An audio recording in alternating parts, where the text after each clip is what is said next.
السلام علیکم اسٹوڈنٹس، کیسے ہیں آپ سب لوگ؟ امید ہے کہ ٹھیک ہوں گے اور وقت پر کام کر رہے ہوں گے۔ دہرائی کا آپ کا دوسرا دن ہے، پیریڈ نمبر 8 تلفظ اعراب۔ تمام مشقی سوالات حل کریں صفحہ نمبر 35 اور 36 پر جو سوال دیے گئے ہیں، اور اس کے بعد ہم اگر ٹائم ہوا تو شروع کریں گے۔ پیریڈ نمبر 9 سبق ہے یہ، بکری نے 2 گاؤں کھا لیے۔ اوکے، پہلے ہم اعراب کرتے ہیں اور یہ ہے صفحہ نمبر 35 پر۔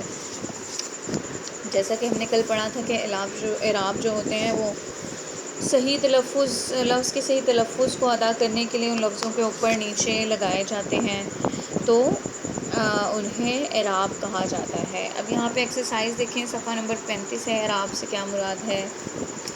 کسی لفظ کا صحیح تلفظ ادا کرنے کے لیے اس لفظ کے حروف پر جو علامات لگائی جاتی ہیں یا جو علامت لگائی جاتی ہیں انہیں اعراب کہتے ہیں۔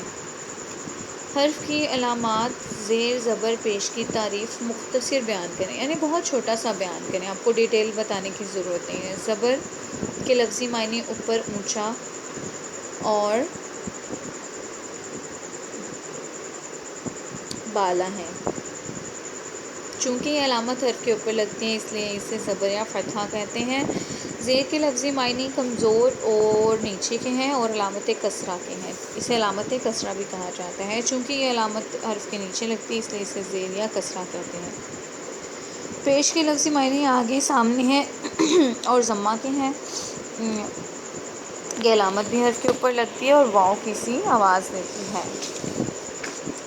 یہ سارے آپ نے یاد کرنے ہیں بیٹا، ٹھیک ہے؟ یہی آپ کے پیپر میں بھی آئیں گے تو بہت ہی دھیان سے، خیال سے ان کو یاد کر لیں۔ کوئی بھی آ سکتا ہے، ٹھیک ہے، آپ کے سلیبس میں سے۔ مندرجہ ذیل الفاظ کو درست تلفظ کے ساتھ لکھیں۔ اب یہ دیکھیں، یہ اعراب کے ساتھ اثر، تعاقب، مشغلہ۔ یہ مشغلہ جو ہے اس کا یہاں پر آپ نے فضول، نظر، صبر، فضا، بحث، مقصد، عمل۔ سوال نمبر 4 میں آپ نے درست اعراب والا لفظ جو ہے اس کو ٹک کرنا ہے۔ دیکھو، راحت، راحت، راحت،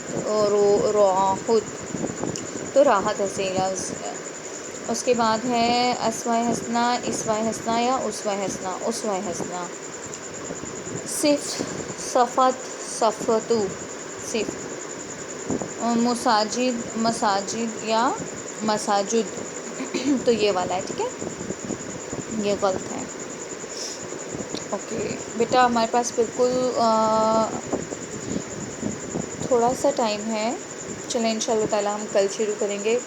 بکری نے 2 گاؤں کھا لیے، آپ اس کی ریڈنگ کر کے رکھیے گا، جب میرے ساتھ پڑھیں گے تو انشاءاللہ ضرور انجوائے کریں گے۔ ابھی آپ کا جو اعراب والا سبق ہے یہ مکمل ہو گیا ہے، 4 صفحات ہیں، ان کو آپ نے اچھے طریقے سے پڑھ لینا ہے، یاد کر لینا ہے، اور یاد کر کے جب یہ سوالات مکمل کریں گے تو آپ کو زیادہ آسانی ہو جائے گی، ٹھیک ہے؟ اسٹے بلیسڈ بیٹا۔